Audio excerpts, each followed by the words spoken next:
Hi dears, welcome to the Bees vlog. இன்னைக்கு நம்ம என்ன வீடியோ பார்க்க போறோம்னா குழந்தைங்களுக்கு எப்படி முருங்கைக்கீரை சாதம் செஞ்சு கொடுக்கலாம்னு தான் பார்க்க போறோம். வீடியோக்குள்ள போறதுக்கு முன்னாடி நம்ம சேனலை சப்ஸ்கிரைப் பண்ணாதவங்க ப்ளீஸ் சப்ஸ்கிரைப் பண்ணுங்க. வாங்க வீடியோக்குள்ள போகலாம். இன்னைக்கு நான் ஒரு கட்டுக்கீரையில் பாதி மட்டும் எடுத்திருக்கேன். அதை நல்லா வாஷ் பண்ணிட்டு சின்ன சின்னதாக சாப் பண்ணிக்கலாம். நான் இன்னைக்கு 1/2 glass ரைஸ் 2 tablespoon சிறுபருப்பு எடுத்திருக்கேன். அதையும் ஒரு 20 நிமிஷத்துக்கு முன்னாடியே ஊற வச்சிருங்க. நான் போடுற வீடியோஸ்லாம் பிடிச்சிருந்தா லைக் பண்ணுங்க, சப்போர்ட் பண்ணுங்க. ஒரு பேனில் கீ ஆட் பண்ணிவிட்டு சீரகம், பூண்டு, சின்ன வெங்காயம் ஒரு 10 பீஸ் எடுத்துக்கோங்க. அப்புறம் ஒரு பாதி தக்காளி நல்லா ஃப்ரை பண்ணிவிட்டு கட் பண்ண முருங்கைக்கீரையும் இதில் ஆட் பண்ணிக்கலாம்.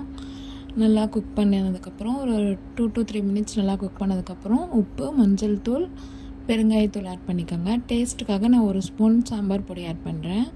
இது என்னோடய 2 பேபிஸ்க்குமே சேர்த்து தான் நான் இது செஞ்சுருக்கனால கொஞ்சம் எல்லாமே குவான்டிட்டி அதிகமாக போட்டிருப்பேன். நீங்கள் உங்கள் பேபிஸ்க்கு தகுந்த மாதிரி ஆட் பண்ணிக்கோங்க.